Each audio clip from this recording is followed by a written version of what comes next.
أعوذ بالله من الشيطان الرجيم. بسم الله الرحمن الرحيم.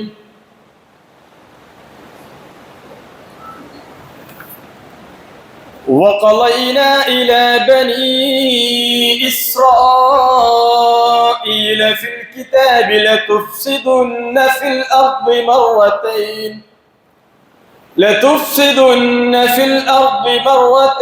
ولتعلن علوا كبيرا. فإذا جاء وعد أولاهما بعثنا عليكم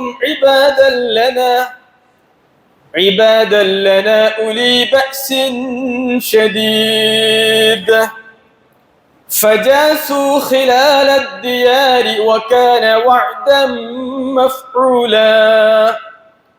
ثم رددنا لكم الكرة عليهم وأمددناكم بأموال وبنين وجعلناكم أكثر نفيرا. إن أحسنتم لأنفسكم وإن أسأتم فلها. فإذا جاء وعد الآخرة ليسوءوا وجوهكم وليدخلوا المسجد كما دخلوه أول مرة وليتبروا ما علوا تتبيرا. صدق الله العظيم. ബഹുമാന്യരായ സത്യവിശ്വാസികളെ, സഹോദരങ്ങളെ, സഹോദരിമാരെ, അല്ലാഹു സുബ്ഹാനഹു വ തആലയെ സൂക്ഷിച്ചുകൊണ്ട് ജീവിക്കണമെന്ന് എല്ലാവരെയും ഉണർത്തുകയാണ്, വസിയത്ത് ചെയ്യുകയാണ്. അല്ലാഹു സുബ്ഹാനഹു വ തആല അവനെ അനുസരിച്ചും അംഗീകരിച്ചും ഹലാൽ ഹറാമുകൾ പാലിച്ചുകൊണ്ടും ജീവിക്കുന്ന ഉത്തമദാസന്മാരുടെ കൂട്ടത്തിൽ ഉൾപ്പെടുത്തി നമ്മെ ഏവരെയും റബ്ബ് സുബ്ഹാനഹു വ തആല അനുഗ്രഹിക്കുമാറാവട്ടെ. പ്രിയമുള്ള സഹോദരങ്ങളെ, സഹോദരിമാരെ, കഴിഞ്ഞ ഖുതുബയിൽ ഖബറിനുള്ളിലേക്ക് വെളിച്ചം ലഭിക്കണമെങ്കിൽ അല്ലാഹുവിൻ്റെ റസൂലുള്ളാഹി സ്വല്ലല്ലാഹു അലൈഹി വസല്ലമ ചില സംഗതികൾ പ്രത്യേകം ശ്രദ്ധിക്കണമെന്ന് ആവശ്യപ്പെട്ടിരുന്നു. അതുമായി ബന്ധപ്പെട്ടുകൊണ്ടുള്ള ഒരു തലക്കെട്ടിലാണ് കഴിഞ്ഞ വെള്ളിയാഴ്ച വിഷയം അവതരിപ്പിച്ചത്.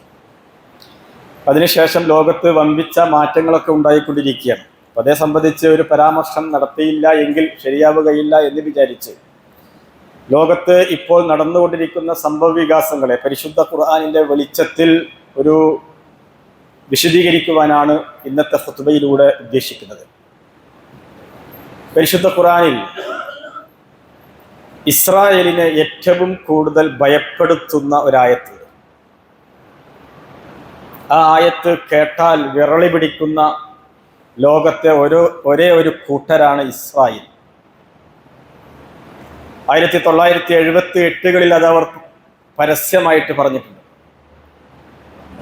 1977 അറബ് ഇസ്രായേൽ യുദ്ധം നടന്നു. ആ സന്ദർഭത്തിൽ യുദ്ധത്തിൽ അറബികളെ പരാജയപ്പെടുത്തി ഇസ്രായേൽ മേധാവിത്വം നേടി. ഇസ്രായേലിനെ സഹായിക്കുവാൻ യൂറോപ്യൻ രാഷ്ട്രങ്ങളും മറ്റും എല്ലാവരും ഉണ്ടായിരുന്നു. അങ്ങനെ അറബികൾ ഇനി നിങ്ങൾ പറയുന്നത് ചെയ്യാം എന്ന് പറഞ്ഞുകൊണ്ട് ഇസ്രായേലുമായി, ഈജിപ്റ്റാണ് അന്ന് യുദ്ധത്തിന് നേതൃത്വം കൊടുത്തിരുന്നത്, ബാക്കിയുള്ള അറബികൾ ഈജിപ്തിൻ്റെ ഒപ്പം കൂടെ കൂടുകയാണ് ചെയ്തത്.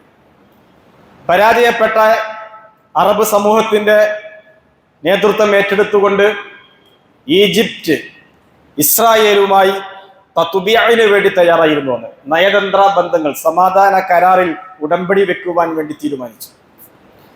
ആ സന്ദർഭത്തിൽ ഇസ്രായേൽ ഫലസ്തീനും ഖുദുസും ഒക്കെ കൈയടക്കിയ ശേഷം അൻവർ സാദത്തിന്റെ മിസ്റുമായി, ഈജിപ്തുമായി ഇസ്രായേൽ നയതന്ത്ര ബന്ധം സ്ഥാപിക്കുവാൻ വേണ്ടി ശ്രമിച്ചപ്പോൾ ആ കാലഘട്ടത്തിലെ ഈജിപ്തിലെ അറിയപ്പെട്ട ഖുർആൻ മുഫസ്സിറായിരുന്ന ഷഅറാവി, കർലാവി അല്ല, ഷഅറാവി, അദ്ദേഹം അറിയപ്പെട്ട ഖുർആൻ മുഫസ്സിറാണ്.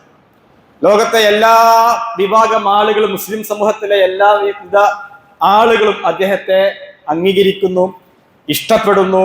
അദ്ദേഹത്തിന്റെ വൈജ്ഞാനികതയിൽ, ഖുർആനുമായി ബന്ധപ്പെട്ട അദ്ദേഹത്തിന്റെ വിശകലനങ്ങളിൽ അദ്ദേഹത്തെ ആദരിക്കുകയും ബഹുമാനിക്കുകയും ഒക്കെ ചെയ്യുന്നു. ആ സന്ദർഭത്തിൽ ഈ ഷഅറാവി എന്ന് പറയുന്ന ഈജിപ്തിലെ അറിയപ്പെട്ട പണ്ഡിതൻ, അദ്ദേഹം നയതന്ത്ര ബന്ധത്തിന് എതിരെ ശക്തമായി പ്രതികരിച്ചു. അദ്ദേഹം ആ സന്ദർഭത്തിൽ പറഞ്ഞു, മൻ യസ്നഉ മുബാദറതൻ മഅൽ യഹൂദ് ഫൽയസ്നഉ മുബാദറതൻ മഅല്ലാഹ്. യഹൂദികളുമായിട്ട് നയതന്ത്ര ബന്ധം സ്ഥാപിക്കുവാൻ, സമാധാന കരാറിൽ ഒപ്പിടുവാൻ വേണ്ടി പുറപ്പെടുന്ന അറബ് സമൂഹമേ, നിങ്ങൾക്ക് ലജ്ജയില്ലേ? നിങ്ങളുടെ പരാജയത്തിന്റെ കാരണം ഇസ്രായേലുമായുള്ള നയതന്ത്ര ബന്ധത്തിന്റെ തത്ബീഇന്റെ കുറവല്ല. നിങ്ങളുടെ പരാജയത്തിന്റെ കാരണം അള്ളാഹുമായുള്ള ബന്ധത്തിന്റെ പ്രശ്നമാണ്. നിങ്ങൾ ഇസ്രായേലുമായല്ല സമാധാന കരാറിൽ ഏർപ്പെടേണ്ടത്, നിങ്ങൾ ഇസ്രായേലുമായല്ല നയതന്ത്ര ബന്ധത്തിൽ ഏർപ്പെടേണ്ടത്, മറിച്ച് നിങ്ങൾ നിങ്ങൾ അള്ളാഹുവുമായിട്ട് നിങ്ങൾ നയതന്ത്ര ബന്ധത്തിൽ ഏർപ്പെടും, അവരുമായുള്ള ബന്ധം നിങ്ങൾ ശക്തിപ്പെടുത്തുവിൻ.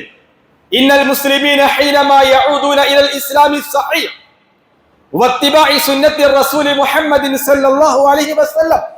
മുസ്ലിം സമുദായം ഒരു കാലഘട്ടത്തിൽ ശരിയായ ഇസ്ലാമിനെ പിന്തുടരുകയും അതിലേക്ക് മടങ്ങുകയും പ്രവാചകൻ സല്ലല്ലാഹു അലൈഹി വസല്ലമയുടെ സുന്നത്തിനെ മുറുകെ പിടിക്കുകയും ചെയ്തപ്പോൾ മുസ്ലിം സമുദായത്തിന് ഒരു കാലഘട്ടത്തിൽ മസ്ജിദുൽ അഖ്സയുടെ ഭരണം, അതിന്റെ നേതൃത്വം മുസ്ലിം സമുദായത്തിന് ലഭിക്കുകയുണ്ടായി. ഇപ്പോൾ നിങ്ങൾക്ക് മസ്ജിദുൽ അഖ്സ നഷ്ടപ്പെട്ടതിന്റെ കാരണം, മസ്ജിദുൽ അഖ്സ നിങ്ങളുടെ നിയന്ത്രണത്തിൽ ആവാതിരുന്നതിന്റെ കാരണം, അത് തസ്ദീഖുൽ ലിവഅദിൽ ഖുർആനിൽ കരീം, അത് അല്ലാഹു സുബ്ഹാനഹു വ തആലയുടെ വഅദിനെ സത്യപ്പെടുത്തുന്നതുമായി ബന്ധപ്പെട്ടുകൊണ്ടുള്ളതാണ്.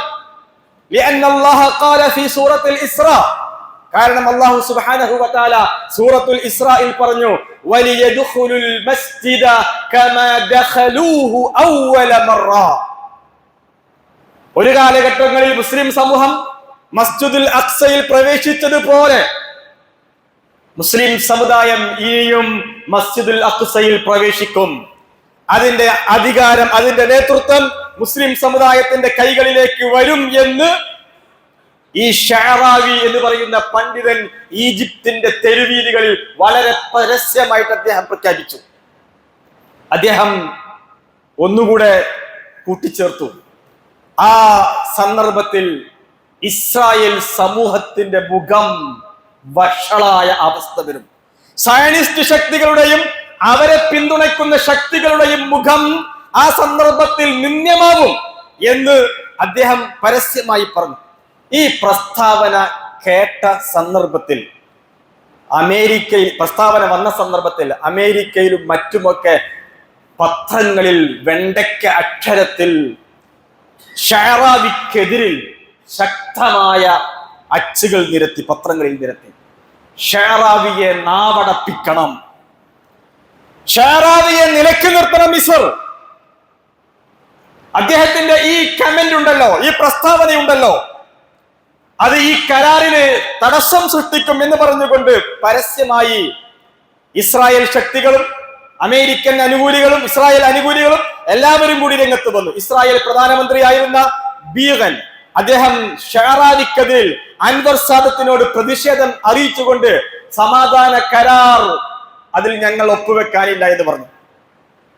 ഇനി ഞങ്ങൾ സമാധാന കരാർ ഒപ്പുവെക്കുകയില്ല, അതിൽ ഞങ്ങളെ ലഭിക്കുകയില്ല എന്ന് പറഞ്ഞു. ആക്രോശിച്ചു. ആ ആക്രോശം ഇസ്രായേൽ വിദ്യാഭ്യാസ മന്ത്രിയുടെ നാവിലൂടെ വെളിപ്പെട്ടു. അദ്ദേഹം പരസ്യമായിട്ട് പറഞ്ഞു, there is no hope for peace between Egypt and Israel unless Egyptians delete the Quranic verses that attack Jews. അദ്ദേഹം വളരെ പരസ്യമായിട്ട് പറഞ്ഞു. പരിശുദ്ധ ഖുർആനിൽ ഷഅറാവി നേരത്തെ ഓതി വെച്ച ആയത്തിന്റെ പ്രസ്താവനയിൽ ആയത്തിന്റെ കഷ്ടം ഉദ്ധരിച്ചിട്ടുണ്ട്. വലിയദ്ഖുലുൽ മസ്ജിദ കമാ ദഖലൂഹു അവ്വല മറ. ആദ്യകാലഘട്ടങ്ങളിൽ മുസ്ലിം സമുദായം മസ്ജിദുൽ അഖ്സയിൽ പ്രവേശിച്ചതുപോലെ മസ്ജിദുൽ അഖ്സയിൽ വീണ്ടും മുസ്ലിങ്ങൾ പ്രവേശിക്കും എന്ന് പറയുന്ന ഈ ആയത്തുണ്ടല്ലോ, ഈ ആയത്ത് ഡിലീറ്റ് ചെയ്യാതെ, പരിശുദ്ധ ഖുർആനിൽ നിന്നും നീക്കം ചെയ്യാതെ ഇനി ഈജിപ്തുമായിട്ട് ഞങ്ങൾ സന്ധി സംഭാഷണത്തിനും സമാധാനക്കാരിൽ ഒപ്പുവെക്കാനും ഞങ്ങളെ കിട്ടുകയില്ല എന്ന് പരസ്യമായിട്ട് ഇദ്ദേഹം പറഞ്ഞു. അപ്പോൾ ഷഅറാവി വീണ്ടും തെരുവിൽ പ്രത്യക്ഷപ്പെട്ടു. ഖുർആൻ പണ്ഡിതന്മാർ അങ്ങനെയാണ്, ഇസ്ലാമിലെ പണ്ഡിതന്മാർ അങ്ങനെയാണ് ആവേണ്ടത്. അനീതി കണ്ടാൽ അതിനെതിരെ ശബ്ദിക്കുക, ജനങ്ങളെ ബോധവൽക്കരിക്കുക, തെറ്റ് കണ്ടാൽ തിരുത്താൻ ആവശ്യപ്പെടുക. അതാണ് പണ്ഡിതന്മാർ അങ്ങനെയായിരുന്നു ഇസ്ലാമിക സമൂഹത്തിൽ. പക്ഷെ കൊട്ടാര പണ്ഡിതന്മാരും ഉണ്ടായിരുന്നു. ഇന്ന് ലോകത്ത് അറബ് രാഷ്ട്രങ്ങളിലൊക്കെയുള്ള ഒരുവിധം പണ്ഡിതന്മാരൊക്കെ കൊട്ടാര പണ്ഡിതന്മാരായി അതത് നാടുകളിൽ ഭരണകൂടത്തിന്റെ ആശീർവാദത്തോടുകൂടി തലങ്ങും വിലങ്ങും വിലസുകയാണ്. എന്നാൽ അനീതിക്കെതിരിൽ, അസത്യത്തിനെതിരിൽ ശബ്ദിച്ച ഒരുപാട് പണ്ഡിതന്മാർ അവരെല്ലാവരും ഇപ്പോൾ ജയിലിൽ കിടക്കുകയാണ്. അൽ-ദക്തൂർ സൽമാനുൽ ഔദയെ പോലെയുള്ള സൗദിയിലെ വളരെ പ്രഗത്ഭനായ പണ്ഡിതൻ, അതുപോലെയുള്ള ആളുകളൊക്കെ ജയിലിലാണ്. എന്താ കാരണം? ഭരണാധികാരികൾക്കെതിരിൽ ശബ്ദിച്ചു. ഞാൻ സൂചിപ്പിക്കുന്നത് ഷഅറാവി എന്ന് പറയുന്ന പണ്ഡിതൻ അന്ന് ഈജിപ്ത് ഭരിച്ചുകൊണ്ടിരിക്കുന്ന അൻവർ സാദാത്തിന്റെ ആ നാട്ടിൽ വെച്ച് പരസ്യമായിട്ട് പറഞ്ഞു, വനഹ്നു ലാ നസ്തതിഉ അൻ നുജാമിറ ഇസ്രായീൽ അലാ ഹിസാബില്ലാഹി തആല. അള്ളാന്റെ കലാമ് വെച്ചുകൊണ്ട് കളിക്കാൻ ഞങ്ങളെ കിട്ടൂ, ഞങ്ങൾ ഇസ്രായേലിനെ സോപ്പിടാൻ ഉദ്ദേശിക്കുന്നില്ല. ഖുർആനിലെ ആയത്ത് മാറ്റണമെന്നോ? ഏത് ലോകത്താണ് താങ്കൾ ജീവിക്കുന്നത്?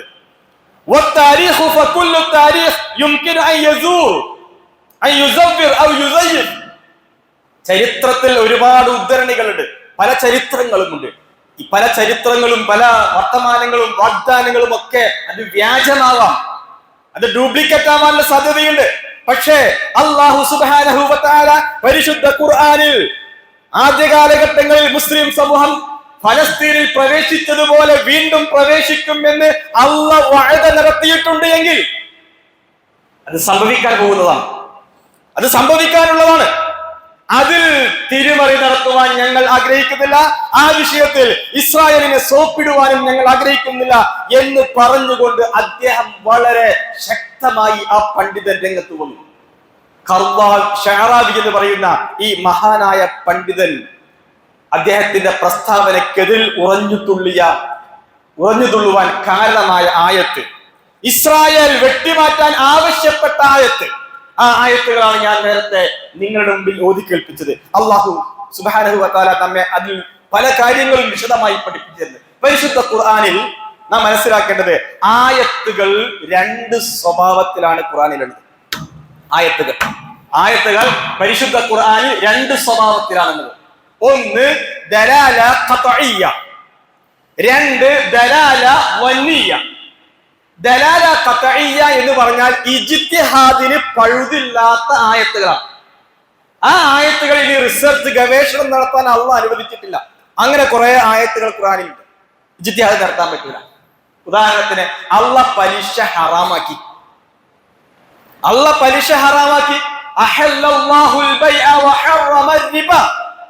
അല്ലാഹു സുബ്ഹാനഹു വ തആല ബിസിനസ് അനുവദിക്കുകയും പലിശ ഹറാമാക്കുകയും ചെയ്തിരിക്കുന്നു. ഇനി ലോകത്ത് ഒരാൾക്കും പലിശ ഹലാലാക്കാൻ അതിന് ഇജ്തിഹാദ് നടത്തി സമയം കളയേണ്ട ആവശ്യമില്ല. കാരണം ഈ ആയത്ത് ദലാല ഖത്ഇയ്യയാണ്, ഗണ്യതമായ ആയത്താണ്, ഇജ്തിഹാദിന് പഴുതില്ലാത്ത ആയത്താണ്. അല്ലാഹു സുബ്ഹാനഹു വ തആല പന്നിമാംസം ഹറാമാക്കി. ലോകത്ത് ഇനി വലിയ വലിയ സയന്റിസ്റ്റുകൾ, ആരോഗ്യ ശാസ്ത്രജ്ഞന്മാർ എല്ലാവരും ഗവേഷണം നടത്തിക്കൊണ്ട് പന്നിമാംസം നിഷിദ്ധമാക്കേണ്ട ഒരാവശ്യവുമില്ല. ഇത് ഖുർആനിന്റെ, ഇസ്ലാമിന്റെ, അള്ളാഹുവിന്റെ തീവ്രമായ സ്വഭാവമാണ് എന്ന് പറഞ്ഞതുകൊണ്ട് മുസ്ലിം സമുദായത്തിലെ ഒരു ആലിമും പന്നിമാംസം ഹറാമാക്കി എന്ന വിഷയത്തിൽ ഇജ്തിഹാദ് നടത്തൂല. എന്താ കാരണം? അത് ദലാല ഖത്ഇയ്യയാണ്. ഇജ്തിഹാദിന്, ഗവേഷണത്തിന്, റിസർച്ചിന് പഴുതില്ലാത്ത ആയത്താണ് ആയത്ത്. അതിന് ഇജ്തിഹാദ് പറ്റുകയില്ല, ദലാല ഖത്ഇയ്യയാണ്. ഇതേപോലെ മറ്റൊരു കൂട്ടം ആയത്തുകളുണ്ട്, ദലാല വന്നിയ്യ എന്ന് പറയും. ഇജ്തിഹാദിന് പഴുതുള്ള ആയത്തുകളാണ്. അങ്ങനെ കുറെ ഖുർആനിലെ അധിക ആയത്തുകളും അങ്ങനെയാണ്, ഇജ്തിഹാദിന് പഴുതുള്ള ആയത്തുകളാണ്. അതുകൊണ്ടാണ് ഉലമാക്കൾക്കിടയിൽ, മുഫസ്സിറുകൾക്കിടയിൽ ആയത്തുകളിൽ വ്യത്യസ്ത വ്യാഖ്യാനങ്ങൾ വന്നത്. അതുകൊണ്ടാണ് ഉദാഹരണത്തിന് സ്ത്രീകൾ മുഖം മറക്കണോ മറക്കണ്ടേ? രണ്ടിനും പണ്ഡിതന്മാർ ആയത്ത് ഉദ്ധരിച്ചുകൊണ്ട് തെളിവ് ഉദ്ധരിക്കാറുണ്ട്. രണ്ടും ശരിയാ. മുഖം മറച്ച് നടക്കുന്ന പെണ്ണിനെ ഒരിക്കലും മുഖം മറക്കാത്ത പെണ്ണുങ്ങൾ കളിയാക്കാനോ പരിഹസിക്കാനോ പാടുള്ളതല്ല. അതിനും ശർഈയായ തെളിവുണ്ട്. മുഖം മറക്കുന്നതിന്, മുഖം മറക്കേണ്ട എന്നതിനും പണ്ഡിതന്മാർ. എന്താ അങ്ങനെ വ്യത്യസ്തമായ അഭിപ്രായം ഉണ്ടാവാൻ കാരണം എന്താണ്? ആ ആയത്തുകൾ ദലാല ലന്നിയ്യയാണ്, ഇജ്തിഹാദിന് പഴുതുള്ള ആയത്തുകളാണ്. റസൂലുള്ളാഹി സ്വല്ലല്ലാഹു അലൈഹി വസല്ലമ അംറു ബിൽ മഅറൂഫ് നഹ്യുൻ അനിൽ മുൻകർ ദഅവത്ത് നടത്തിയത് ഫേസ് ടു ഫേസ് ആണ്. Face to face. അല്ലാഹുവിന്റെ റസൂൽ സഹാബത്തെ കഥ ചെയ്തു. കാലഘട്ടം ഇന്ന് മാറിയിരിക്കുന്നു. ഇന്ന് മിക്കവാറും ആളുകളൊക്കെ സോഷ്യൽ മീഡിയയിലാണ് ദഅവ പ്രബോധനം നടത്തിക്കൊണ്ടിരിക്കുന്നത്. അല്ലാഹുവിന്റെ റസൂൽ ചെയ്തതുപോലെ തന്നെ ചെയ്യാൻ പാടുള്ളൂ എന്ന് പറയാൻ കഴിയില്ല. ദഅവത്തിന്റെ വിഷയത്തിൽ നന്മ കൽപ്പിക്കുക, തിന്മ വിരോധിക്കുക എന്ന വിഷയത്തിൽ. എന്തുകൊണ്ടെന്ന് വെച്ചാൽ ആ ആയത്തുകൾ ദലാല ലന്നിയ്യയാണ്, ഇജ്തിഹാദിന് പഴുതുള്ള ആയത്തുകളാണ്. ഇതേപോലെ ഇജ്തിഹാദിന് പഴുതുള്ള ആയത്താണ് സൂറത്തുൽ ഇസ്രായിലെ ഞാൻ നേരത്തെ ഓതി വെച്ച ആയത്ത്. എന്താണ് ആയത്ത്? വഖളൈനാ ഇലാ ബനി ഇസ്രായീല ഫിൽ കിതാബ് ലതുഫ്സിദുന്ന ഫിൽ അർദി മർറതൈൻ വലതഅലുന്ന ഉലുവൻ കബീറാ. അല്ലാഹു സുബ്ഹാനഹു വ തആല പറയാണ്, വഖളൈനാ, നാം വിധിച്ചിരിക്കുന്നു, തീരുമാനിച്ചിരിക്കുന്നു. എന്താ തീരുമാനിച്ചിരിക്കുന്നത്?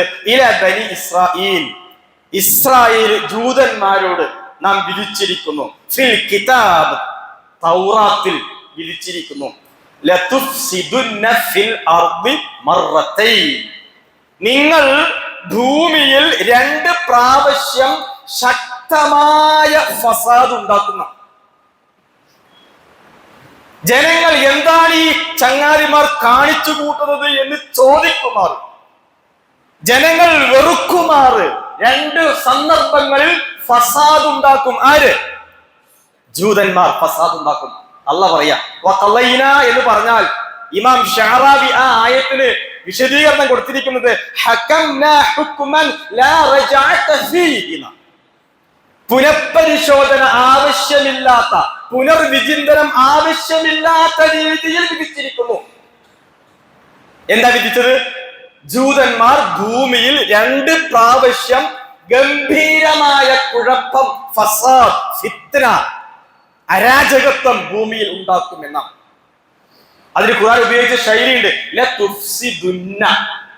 അറബി ഭാഷ അറിയുന്നവർക്കറിയാം, ഒരു വെർബില് ലാമ് വന്നാൽ, അതേപോലെ തന്നെ ഷദ്ദുള്ള നൂനും വന്നാൽ, ലതുഫ്സിദുന്ന, ലാമും ഷദ്ദുള്ള നൂനും ഒരു വെർബിൽ, ഒരു ക്രിയയിൽ വന്നാൽ അതിന് ഇരട്ടി ഇരട്ടി അർത്ഥമാണ് ഉണ്ടാവുക, ശക്തി ഉണ്ടാവുന്ന ആ വാക്കിൽ. അല്ല പറയാണ് ലതുഫ്സിദുന്ന, യഹൂദികൾ ഫസാദ് ഉണ്ടാക്കുക തന്നെ ചെയ്യും. ഫിൽ അർദി, ഭൂമിയിൽ, മർറതൈൻ, 2 പ്രാവശ്യം. തീർന്നില്ല. വലതഅലുന്ന ഉലുവൻ കബീറാ, അവർ നിഗളിപ്പ് കാണിക്കും, ദമ്പ് കാണിക്കും, പൊങ്ങച്ചം കാണിക്കും. അവർ തോന്നിയതുപോലെ ചെയ്യും. ഞങ്ങളെ ചോദ്യം ചെയ്യാൻ ആരുണ്ട് എന്ന അർത്ഥത്തിൽ അവർ വല്ലാത്ത കുഴപ്പം ഭൂമിയിൽ സൃഷ്ടിക്കുമെന്നാണ്. വലതഅലുന്ന ഉലുവൻ കബീറാ. അപ്പൊ ഈ ആയത്തിന്റെ വിശദീകരണത്തിൽ ഈ ഫസാദ് എപ്പോഴാ നടന്നിട്ടുണ്ടോ? തൗറാത്തിൽ അല്ലാഹ് പറഞ്ഞതാണല്ലോ യഹൂദികൾ ഇങ്ങനെ ചെയ്യുമെന്ന്. അതുകൊണ്ട് ഖുർആൻ പണ്ഡിതന്മാർക്കിടയിൽ ഈ ആയത്തിൽ വ്യത്യസ്തമായ വീക്ഷണങ്ങൾ വന്നു. ഒരു വിഭാഗം പണ്ഡിതന്മാർ പറഞ്ഞു, ഈ 2 ഫസാദും മുഹമ്മദ് മുസ്തഫ സ്വല്ലല്ലാഹു അലൈഹി വസല്ലമ വരുന്നതിന് മുമ്പ് തന്നെ കഴിഞ്ഞുപോയി. ഈസാ നബി വരുന്നതിന് മുമ്പ് തന്നെ അത് കഴിഞ്ഞു പോയിട്ടുണ്ടെന്നാണ്. വ്യത്യസ്ത സന്ദർഭങ്ങളൊക്കെ അവർ വിശദീകരിച്ചിട്ടുണ്ട്. പഴയകാല പണ്ഡിതന്മാർ, അതേപോലെ തന്നെ മൗലാന മൗദൂദി റഹ്മത്തുള്ളാഹി അലൈഹി പോലുള്ള പണ്ഡിതന്മാർ, അവരൊക്കെയും അങ്ങനെയുള്ള ഒരു വ്യാഖ്യാനമാണ് നൽകിയിട്ടുള്ളത്. തഫ്സീറൊക്കെ വായിക്കണം സഹോദരന്മാരെ, സഹോദരിമാരെ. ഇപ്പൊ വായനാ ദിനമാണ് ഇപ്പൊ ആചരിച്ചുകൊണ്ടിരിക്കുകയാണ്. വെറും വാട്സപ്പിൽ സോഷ്യൽ മീഡിയയിൽ മാത്രം കറങ്ങിയാൽ പോരാ.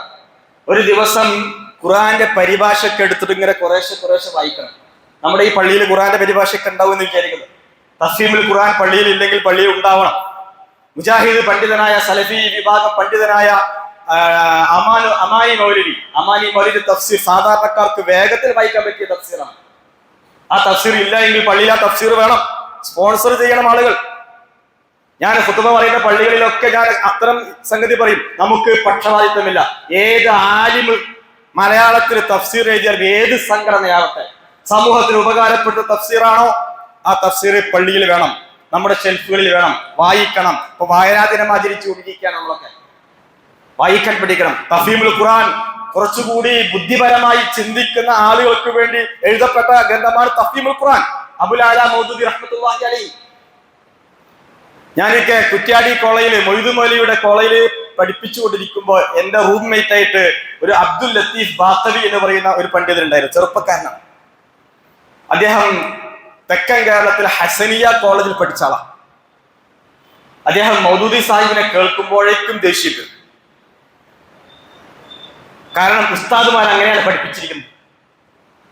മൗദൂദി സാഹിബ് ഭീകരവാദിയാണ്, മോശക്കാരാണ്, മുബത്തദിയാണ്, പിഴച്ചവനാണ് എന്ന രീതിയിലാണ് ഉസ്താദും വിദ്യാർത്ഥികളെ പഠിപ്പിക്കുന്നത്. അങ്ങനെ ഈ വ്യക്തി ബാഖിയാത്തു സാലിഹാത്തിലൊക്കെ പോയി, വെല്ലൂർ പോയി ബാക്തവി ബിരുദമൊക്കെ എടുത്ത് അദ്ദേഹത്തിന്റെ കൂട്ടുകാരൻ കുറ്റ്യാടി കോളേജിൽ ജോലി ചെയ്യുന്ന കാരണത്താൽ കുറ്റ്യാടി കോളേജിലേക്ക് വിളിച്ചു. ഇപ്പൊ എന്റെ റൂംമേറ്റ് ആണ്. എന്നോട് എപ്പോഴും തർക്കിച്ചുകൊണ്ടിരിക്കും. ജമാഅത്ത് ഇസ്ലാമിക്കാർ അങ്ങനെയാണ് ഇങ്ങനെയാണെന്നൊക്കെ, മൗദൂദി അങ്ങനെയാണ് ഇങ്ങനെയാണെന്നൊക്കെ പറഞ്ഞു തർക്കിച്ചുകൊണ്ടിരിക്കും. അപ്പൊ അദ്ദേഹത്തെ മൗദൂദി സാഹിബിന്റെ തഫീമുൽ ഖുർആൻ ഒന്ന് വായിപ്പിക്കണമെന്ന് എന്റെ മനസ്സിൽ അതിയായ ആഗ്രഹം വന്നപ്പോ ഞാൻ ചെയ്ത പണി, അദ്ദേഹത്തിന് ആ കോളേജിൽ ഖുർആൻ പഠിപ്പിക്കാൻ തഫ്സീറിന്റെ പീരീഡ് കൊടുത്തു.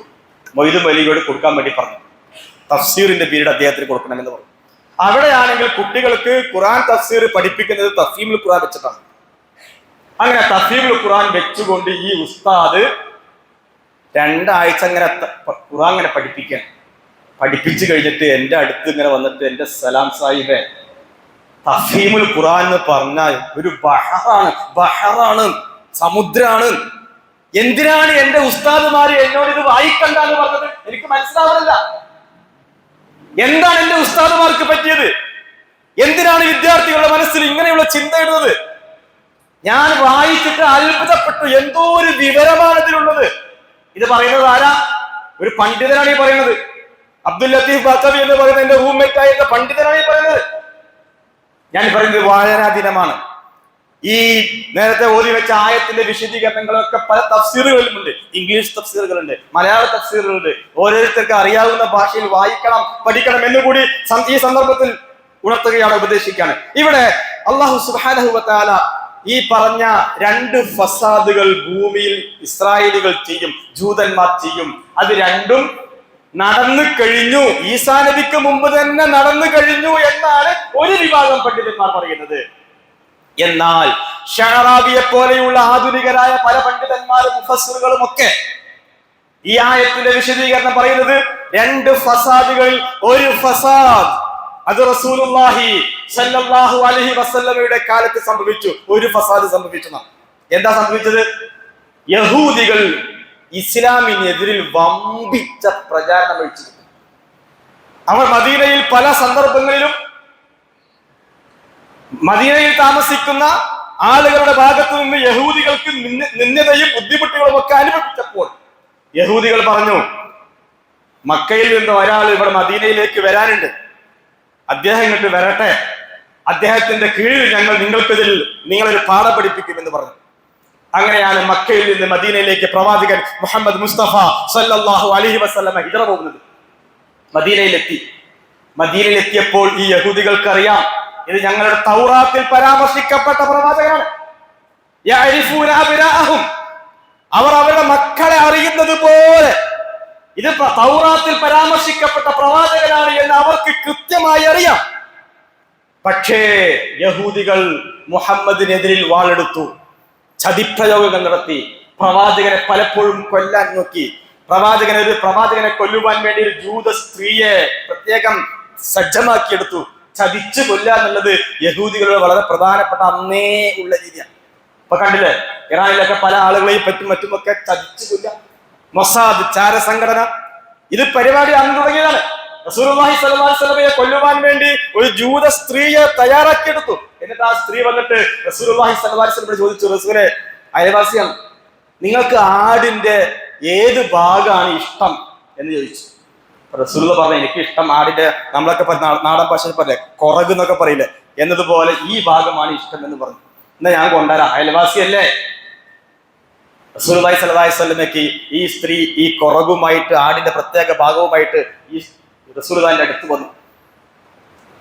അങ്ങനെ കഴിക്കാൻ വേണ്ടി സാധനങ്ങൾ എടുത്ത് അതിൽ വിഷം പുരട്ടിയിരിക്കുക.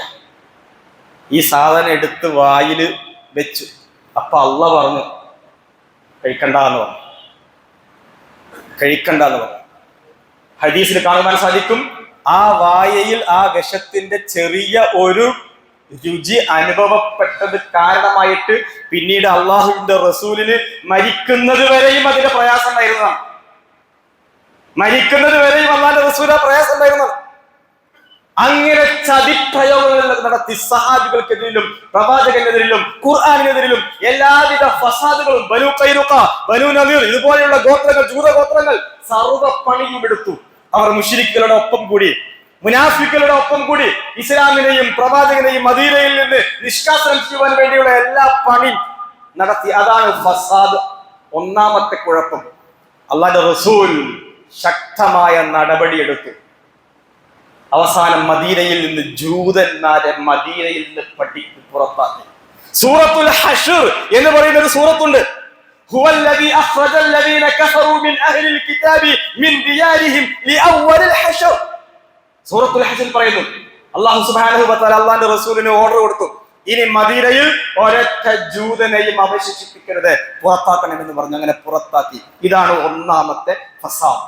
فإذا جاء وعد أولاهما بعثنا عليكم عبادا لنا أولي بأس شديد. ഈ ഒന്നാമത്തെ ഫസാദ് അവരിൽ നിന്ന് ഉണ്ടായപ്പോൾ ബഅസ്നാ അലൈക്കും ഇബാദൻ ലനാ, നാം യഹൂദികൾക്കെതിരെ നമ്മുടെ അടിമകളെ നാം സജ്ജമാക്കി അയച്ചു. ആരാണ് ഈ അടിമകൾ? റസൂലുള്ളാഹി സ്വല്ലല്ലാഹു അലൈഹി വസല്ലമയും സഹാബത്തുമാണ്. ശക്തരായ ആളുകൾ. ഫജാസു ഖിലാല ദിയാർ വകാന വഅദൻ മഫ്ഊല. അങ്ങനെ അവർ വീട് വീടാന്തരം കയറി അന്വേഷണങ്ങളൊക്കെ നടത്തി. ഒരൊറ്റ ജൂതനും മദീനയിൽ ഇനി ഇല്ല എന്ന് ഉറപ്പുവരുത്തുന്ന രീതിയിൽ മദീനയിൽ നിന്ന് ജൂതന്മാരെ പൂർണ്ണമായിട്ടും നിഷ്കാസനം ചെയ്തു അല്ലാഹുവിന്റെ റസൂൽ സല്ലല്ലാഹു അലൈഹി വസല്ലമ. അങ്ങനെ ജൂതന്മാർ പല ഭാഗത്തേക്കും അങ്ങനെയാണ് കണ്ടാൻ തുടങ്ങിയത്. എന്നിട്ട് അല്ലാഹു പറയാണ്, സുമ്മ റദദ്നാ ലകുമുൽ കറത അലൈഹിം വഅംദദ്നാകും ബിഅംവാലിൻ വബനീൻ വജഅൽനാകും അക്സറ നഫീറാ. അള്ളാഹു പറയാ, ജൂതന്മാരോട് പറയാണ്, ജൂതന്മാരെ, പിന്നീട് നാം നിങ്ങൾക്ക് നല്ലൊരു അവസ്ഥ ഞാൻ നിങ്ങൾക്ക് തന്നു. നല്ലൊരു അവസ്ഥ നാം വീണ്ടും നിങ്ങൾക്ക് നൽകി. നിങ്ങൾക്ക് ഇഷ്ടം പോലെ സമ്പത്തും നൽകി. മദീനയിൽ നിന്ന് പിന്നീട് പോയതിനു ശേഷം പിന്നെ പല ഭാഗത്തുമായിട്ട് ജൂതന്മാർ ഇങ്ങനെ കറങ്ങി. അങ്ങനെ അവർ നല്ലൊരു അവസ്ഥയിലേക്ക് വീണ്ടും അവർക്ക് ഉയർച്ച വന്നു, സാമ്പത്തികമായിട്ട് വന്നു. നാം ഒന്ന് ആലോചിച്ച് നോക്കി, ഇന്ന് ലോകത്ത് ഏറ്റവും കൂടുതൽ ലോകോത്തര ബാങ്കുകൾ ആരുടെ കയ്യിലാണ്? യഹൂദികളുടെ കയ്യിലാണ്. എന്തുകൊണ്ട് അവർക്ക് ലോകത്തെ മൊത്തം കയ്യിലെടുക്കുവാൻ കഴിഞ്ഞു? ഏറ്റവും അത്യന്താധുനികമായ ആയുധങ്ങൾ അവരുടെ കയ്യിലാണുള്ളത്. എല്ലാ അറബ് രാഷ്ട്രങ്ങളും അവരുമായിട്ട് തത്ബീഇന് നയതന്ത്ര ബന്ധം ഉണ്ടാക്കുവാൻ വേണ്ടി തുരിയുന്നതിന്റെ കാരണം നല്ല ആയുധങ്ങൾ വാങ്ങി കിട്ടാൻ പറ്റും. എങ്ങനെ അവർ നേടിയെടുത്തു? അവർ അവരുടെ മക്കൾക്ക് ആ രീതിയിലുള്ള കോച്ചിങ് ആണ് കൊടുക്കുന്നത്, മക്കൾക്ക് കൊടുക്കുന്നത്, നാട്ടുകാർക്ക് കൊടുക്കുന്നത്. നമ്മുടെ മൗലാന വഹീദുദ്ദീൻ ഖാൻ, അദ്ദേഹത്തിന്റെ ഹിന്ദുസ്ഥാനി മുസൽമാൻ എന്ന് പറയുന്ന ഒരു പുസ്തകം, ഉറുദുവിൽ ഒരു പുസ്തകമുണ്ട്.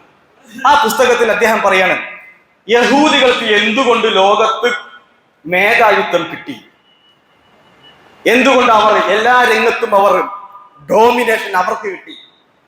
ഇതിന് മറുപടി അദ്ദേഹം പറയുന്നത്, ഇന്ത്യയിൽ നിന്ന് ഒരു വിദ്യാർത്ഥി ഇസ്രായേൽ യൂണിവേഴ്സിറ്റികളിൽ അവന് പഠിക്കണമെങ്കിൽ 60% മാർക്ക് ഉണ്ടെങ്കിൽ അവൻ അഡ്മിഷൻ കിട്ടും. വിദേശികൾക്ക് ഇസ്രായേൽ യൂണിവേഴ്സിറ്റികളിൽ കിട്ടും. എന്നാൽ ഇസ്രായേൽ രാഷ്ട്രത്തിലെ വിദ്യാർത്ഥികൾക്കും വിദ്യാർത്ഥിനികൾക്കും യൂണിവേഴ്സിറ്റികളിൽ അഡ്മിഷൻ ലഭിക്കണമെങ്കിൽ 80% മാർക്കാണ് വെച്ചിരിക്കുന്നത്. 80% മാർക്ക്. അവരെ കോച്ചിങ് കൊടുത്ത് ട്രൈ ചെയ്ത് അവരെ പഠിപ്പിച്ച് വലുതാക്കി അവർ മാറ്റിയെടുക്കും. എല്ലാ ടെക്നോളജിയിലും അവർ മുമ്പിലായി. അല്ലാഹ് പറയാണ് വജഅൽനാകും അക്സറ നഫീറ, നിങ്ങൾക്ക് ഒരുപാട് സഹായികളെയും നാം നിങ്ങൾക്ക് ആ സമയത്ത് നൽകി. ബ്രിട്ടൻ അവരെ സഹായിച്ചു, അമേരിക്ക അവരെ സഹായിച്ചുകൊണ്ടിരിക്കുന്നു, യൂറോപ്യൻ രാഷ്ട്രങ്ങൾ അവരെ സഹായിച്ചുകൊണ്ടിരിക്കുന്നു. ഡോക്ടർ ഷഅറാവി ഈ രീതിയിലാണ് ഈ ആയത്തിനെ വിശദീകരിക്കുന്നത്. വജഅൽനാകും അക്സറ നഫീറ, എല്ലാവരും ഇസ്രായേലിനെ സഹായിക്കുന്ന അവസ്ഥ. UN-ല്, ഐക്യരാഷ്ട്രസഭയില് ഇസ്രായേലിനെതിരെ ആരെങ്കിലും എന്തെങ്കിലും ഒക്കെ ഒരു പ്രമേയം പാസ്സാക്കിയാൽ ആരാ വീറ്റോ ചെയ്യുന്നത്? അമേരിക്കയാണ് വീറ്റോ ചെയ്യുന്നത്, അമേരിക്കയാണ് സഹായിച്ചുകൊണ്ടിരിക്കുന്നത്. വജഅൽനാകും അക്സറ നഫീറ, എന്നിട്ട് അല്ലാഹ് പറയാണ് ഇൻ അഹ്സൻതും അഹ്സൻതും ലിഅൻഫുസികും. അള്ളാഹുവിന്റെ നടപടിക്രമം എന്ന് പറഞ്ഞാൽ ഈ ദുനിയാവിൽ പെർഫെക്ഷനോടുകൂടി ആരാണോ അമൽ ചെയ്യുന്നത്, കർമ്മം ചെയ്യുന്നത്, ലോകം അവർക്കുള്ളതാണ്, ലോകം അവർക്ക് കിട്ടും. ഇഹ്സാനോടുകൂടി, പെർഫെക്ഷനോടുകൂടി ആര് പണിയെടുത്തോ അതിന്റെ റിസൾട്ട് അവർക്ക് കിട്ടും. അവിടെ മുഅ്മിനെന്നോ കാഫിറെന്നോ വ്യത്യാസമല്ല. ആര് നന്നായി പണിയെടുത്തോ അവർക്ക് അതിന്റെ റിസൾട്ട് കിട്ടും. ഇസ്രായേൽ ആ രീതിയിൽ വളരെ ശക്തമായ രീതിയിൽ അവർ പണിയെടുത്തു. അതിന്റെ റിസൾട്ട് അവർക്ക് ലോകത്തിന്റെ മേധാവിത്വം ഒരു ഈ കാലം വരെയും അവർക്ക് പിടിച്ചു നിൽക്കുവാൻ കഴിഞ്ഞു. മേധാവിത്വം അവർക്ക് ലഭിച്ചു. നമ്മുടെ നാട്ടില് 1920-കളിൽ രൂപീകരിക്കപ്പെട്ട സംഘടനയാണ് RSS. ആരെങ്കിലും വിചാരിച്ചു RSS ഇന്ത്യയുടെ അധികാര സ്ഥാനത്തേക്ക് വരുമെന്ന് വിചാരിച്ചു? ആരും പ്രതീക്ഷിച്ചിട്ടില്ല.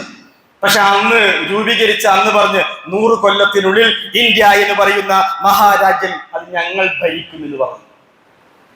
പിന്നെന്താ ചെയ്തത്? പിന്നെ പണിയെടുത്ത് നല്ല പണി, നല്ല PR വർക്ക്, ശക്തമായ പ്ലാനിങ്, ആസൂത്രണം. അതിനാണ് ഇഹ്സാൻ എന്ന് പറയാ. ആര് നന്നായിട്ട് പെർഫെക്ഷനോട് കൂടി പണിയെടുത്തോ അവർക്ക് കിട്ടും ലോകത്തിന്റെ അധികാരം. പക്ഷെ ഈ സന്ദർഭങ്ങളിലൊക്കെ മുസ്ലിം സമുദായം പെർഫെക്ഷൻ ഇല്ലാതെ മടിയന്മാരായിരിക്കുന്നു. അപ്പോഴാണ് അവരൊക്കെ തട്ടിയെടുത്തത്. ഞാൻ സൂചിപ്പിക്കുന്നത് അല്ലാഹ് പറയാണ് ഇൻ അഹ്സൻതും അഹ്സൻതും ലിഅൻഫുസികും, നന്നായി പണിയെടുത്താൽ നിങ്ങൾക്ക് തന്നെ അതിന്റെ ഫലം കിട്ടും. വ ഇൻ അസഅതും ഫലഹാ, മോശമായിട്ട് പണിയെടുത്താലോ അത് നിങ്ങൾ തന്നെ അനുഭവിക്കേണ്ടി വരും. എന്നിട്ട് അല്ലാഹ് പറയാണ് ഫഇദാ ജാഅ വഅദുൽ ആഖിറതി ലിയസുഉ വുജൂഹകും. അപ്പോൾ ഒന്നാമത്തെ ഫസാദ് മദീനയിലാണ് ഉണ്ടാക്കിയത്. രണ്ടാമത്തെ ഫസാദ് ഫഇദാ ജാഅ വഅദുൽ ആഖിറതി, രണ്ടാമത്തെ ഫസാദിന്റെ സന്ദർഭം വന്നാൽ, ആ സന്ദർഭം എപ്പോഴാ വന്നത്? 1948 മുതൽ ആ ഫസാദിന്റെ സന്ദർഭം, രണ്ടാമത്തെ സന്ദർഭം വന്നുകൊണ്ടിരിക്കും. 48 തുടങ്ങിയതാണ്. അത് രൂക്ഷമായി ഇപ്പോൾ ഏറ്റവും രൂക്ഷമായി നിൽക്കിയാൽ ഫസാദ്. ഈ സന്ദർഭത്തിൽ അല്ലാഹ് പറയുന്നു ലിയസുഉ വുജൂഹകും. ഇന്നിപ്പോ ലോകത്ത് ഏറ്റവും കൂടുതൽ വെറുക്കപ്പെടുന്ന ഒരു ടീമായിട്ട് ആര് മാറി? ഇസ്രായേൽ മാറിയിരിക്കുന്നു. എല്ലാവർക്കും വെറുപ്പാണ്. ജൂതന്മാർക്ക് പോലും അവരെ വെറുപ്പാണ്. ജൂതന്മാരിൽ നല്ലവരുമുണ്ട്, സയനിസ്റ്റ് ജൂതന്മാരുമുണ്ട്. ഹിന്ദുക്കളിൽ ഹിന്ദുത്വയുണ്ട്, നല്ല ഹിന്ദുക്കളുമുണ്ട്. ഈ സയനിസ്റ്റ് ജൂതന്മാർ പോലും വെറുക്കാണ്. ഏറ്റവും ലേറ്റസ്റ്റ് ഇന്നത്തെ വാർത്ത, അമേരിക്കയിൽ സയനിസ്റ്റ് നെതന്യാഹുവിനെതിരെ പ്രകടനം നടത്തിക്കൊണ്ടിരിക്കുകയാണ്. ഇറാനുമായിട്ട് യുദ്ധം അവസാനിപ്പിക്കണമെന്നാണ് പറയുന്നത്. ഞാൻ സൂചിപ്പിക്കുന്നത് ഇത് അല്ലാഹു സുബ്ഹാനഹു വ തആല വളരെ കൃത്യമായി പറയുന്നു ലിയസുഉ വുജൂഹകും, നിങ്ങളുടെ മുഖം ലോകത്ത് വികൃതമാവും. നിങ്ങളെ കാണുന്നതിനെ, നിങ്ങളെ പേര് കേൾക്കുന്നത് തന്നെ വെറുക്കുന്ന അവസ്ഥ വരും. വലിയദ്ഖുലുൽ മസ്ജിദ കമാ ദഖലൂഹു അവ്വല മറ. വീണ്ടും അല്ലാഹ് പറയാണ് ആദ്യകാലത്ത് മുസ്ലിം സമൂഹം മസ്ജിദുൽ അഖ്സയിൽ പ്രവേശിച്ചതുപോലെ മുസ്ലിങ്ങൾ വീണ്ടും മസ്ജിദുൽ അഖ്സയിൽ പ്രവേശിക്കും. എപ്പോഴാണ് മുസ്ലിങ്ങൾ മസ്ജിദുൽ അഖ്സയിൽ പ്രവേശിച്ചത്? അള്ളാഹുവിന്റെ റസൂൽ സല്ലല്ലാഹു അലൈഹി വസല്ലം മദീനയിലുള്ളപ്പോ മസ്ജിദുൽ അഖ്സ ക്രിസ്ത്യാനികളുടെ കയ്യിലാണ്. അള്ളാഹുവിന്റെ റസൂൽ അത് മോചിപ്പിക്കുവാൻ സാധിച്ചിട്ടില്ല, അള്ളാഹ് തീരുമാനിച്ചിട്ടില്ല. അതുകൊണ്ടാണ് പിന്നീട് ഉമർ റളിയല്ലാഹു അൻഹുവിന്റെ കാലഘട്ടത്തിലാണ് ആ മസ്ജിദുൽ അഖ്സ ഇസ്ലാമിന്റെ കൈകളിലേക്ക് വരുന്നത്. അതിനെ സംബന്ധിച്ച് അള്ളാഹ് പറയുന്നത് ആദ്യം മുസ്ലിങ്ങൾ മസ്ജിദുൽ അഖ്സയിൽ പ്രവേശിച്ചതുപോലെ ഇനിയും പ്രവേശിക്കും. ഇപ്പൊ മസ്ജിദുൽ അഖ്സ ആരുടെ കയ്യിലാ? യഹൂദികളുടെ കയ്യിലാ. അവർ തീരുമാനിക്കണം ആ പള്ളിയിൽ ആര് പ്രവേശിക്കണം. ചെറുപ്പക്കാർക്ക് ഈ മസ്ജിദുൽ അഖ്സയിൽ പ്രവേശനമില്ല, വയസ്സന്മാർക്ക് പ്രവേശനമുണ്ട്, വയസ്സായ സ്ത്രീകൾക്ക് പ്രവേശനമുണ്ട്. തെരഞ്ഞെടുക്കപ്പെട്ട ആളുകളൊക്കെ മസ്ജിദുൽ അഖ്സയിൽ പോകാൻ പറ്റുള്ളൂ, നിസ്കരിക്കാൻ പറ്റുള്ളൂ. ഈ രീതിയിൽ മസ്ജിദുൽ അഖ്സ അവരുടെ കൈകളിലാണ്. ഇത് അല്ലാഹ് പറയാണ് ആ മസ്ജിദുൽ അഖ്സ നിങ്ങളുടെ കൈകളിലേക്ക് വരും. എന്നിട്ടോ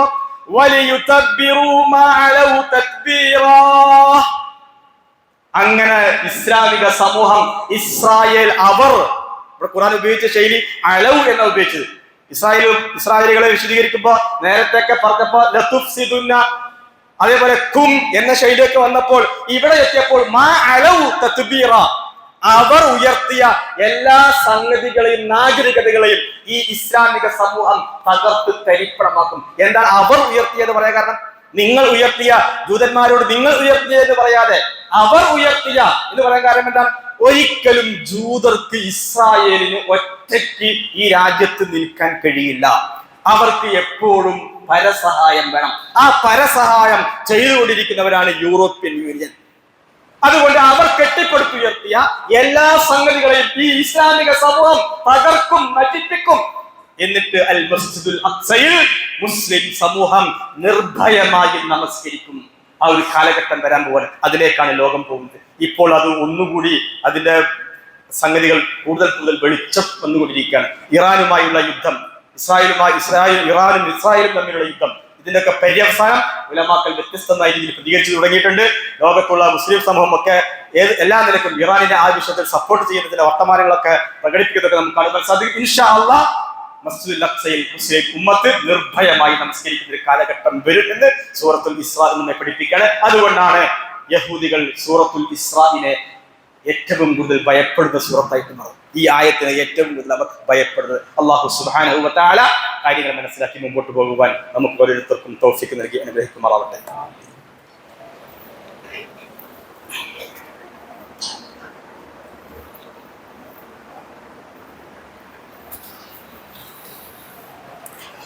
അൽഹംദുലില്ലാഹി റബ്ബിൽ ആലമീൻ, അസ്സലാത്തു വസ്സലാമു അലാ റസൂലിഹിൽ അമീൻ വഅലാ ആലിഹി വസഹ്ബിഹി അജ്മഈൻ.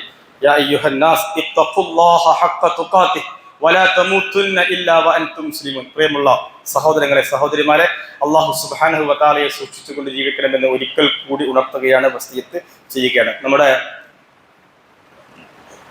മഹലുമായി ബന്ധപ്പെട്ട കഴിഞ്ഞ പ്രാവശ്യം പ്രത്യേകം പ്രാർത്ഥിക്കണമെന്ന് ആവശ്യപ്പെട്ട രോഗിയായിരുന്ന സുലൈമാൻ സാഹിബ്, അദ്ദേഹം അല്ലാഹുവിലേക്ക് യാത്രയായ വിവരം ലഭിച്ചിരിക്കുന്നു. അല്ലാഹു സുബ്ഹാനഹു വ തആല അദ്ദേഹത്തിന് മഗ്ഫിറത്തും മർഹമത്തും നൽകി അനുഗ്രഹിക്കുമാറാവട്ടെ, സ്വർഗം നൽകി അനുഗ്രഹിക്കുമാറാവട്ടെ. അദ്ദേഹത്തിന്റെ ഖബറിടം റബ്ബ് സുബ്ഹാനഹു വ തആല സ്വർഗപ്പൂന്തോപ്പാക്കി മാറ്റി കൊടുക്കുമാറാവട്ടെ. അതേപോലെ തന്നെ നമ്മുടെ ഈ മേഖലയിൽ ഹസനാർ കുട്ടി മാഷ് എല്ലാ രംഗത്തും ശോഭിച്ചു നിൽക്കുന്ന, എല്ലാ മേഖലകളിലും നിറഞ്ഞു നിൽക്കുന്ന ഹസനാർ കുട്ടിയുടെ ഉപ്പ ഹോസ്പിറ്റലിലായിരുന്നു. ചെറിയൊരു ആശ്വാസമൊക്കെ ഉണ്ട്, എന്നാലും പ്രാർത്ഥിക്കുവാൻ വേണ്ടി ആവശ്യപ്പെട്ടിട്ടുണ്ട്. അല്ലാഹു സുബ്ഹാനഹു വ തആല അദ്ദേഹത്തിന്റെ പിതാവിനും രോഗശമനം നൽകി അനുഗ്രഹിക്കുമാറാവട്ടെ. പ്രയാസം അനുഭവിക്കുന്ന ഓരോരുത്തർക്കും റബ്ബ് സുബ്ഹാനഹു വ തആല ശമനം നൽകി അനുഗ്രഹിക്കുമാറാവട്ടെ. പ്രയാസങ്ങൾ ദൂരീകരിച്ചു തരുമാറാവട്ടെ. മരിച്ചുപോയ നമ്മുടെ വേണ്ടപ്പെട്ട ആളുകളുടെ ഖബറിടം അല്ലാഹു സുബ്ഹാനഹു വ തആല വിശാലമാക്കി കൊടുക്കുമാറാവട്ടെ. എല്ലാവിധ പ്രയാസങ്ങളിൽ നിന്നും, ബുദ്ധിമുട്ടുകളിൽ നിന്നും, കടക്കണികളിൽ നിന്നും, മക്കളുടെ അബദ്ധ സഞ്ചാരത്തിൽ നിന്നും അല്ലാഹു സുബ്ഹാനഹു വ തആല നമ്മെ എല്ലാവരെയും രക്ഷിക്കുമാറാവട്ടെ. അല്ലാഹുമ്മ ഗ്ഫിർ ലിൽ മുഅ്മിനീന വൽ മുഅ്മിനാത്ത് വൽ മുസ്ലിമീന വൽ മുസ്ലിമാത്ത് അൽ അഹ്യാഇ മിൻഹും വൽ അംവാത് ഇന്നക മുജീബു ദഅവാതി യാ ഖാദിയൽ ഹാജാത്ത്. അല്ലാഹുമ്മ അജിർനാ മിനൻ നാർ. അല്ലാഹുമ്മ അഇസ്സൽ ഇസ്ലാമ വൽ മുസ്ലിമീൻ വഅദിൽ അശ്ശിർക വൽ മുശ്രിക്കീൻ. അല്ലാഹുമ്മ അൻസുരിൽ മുസ്ലിമീന ഫീ ഗസ്സ യാ അല്ലാഹ് വശ്ഫി മർദാഹും വജർഹാഹും യാ അല്ലാഹ് വഅത്ഇംഹും തആമൻ ലദീദ وأشربهم ماء طهورا يا الله. اللهم حيد للمسجد الأقصى من أيدي اليهود الفاشيين. اللهم دمر اليهود، اللهم دمر اليهود الفاشيين الصهيونيين الماكرين الظالمين المعتدين يا الله. اللهم دمر حكومة أمريكا يا الله. ربنا تقبل منا إنك أنت السميع العليم وتب علينا إنك أنت التواب الرحيم. آمين برحمتك يا أرحم الراحمين والحمد لله رب العالمين.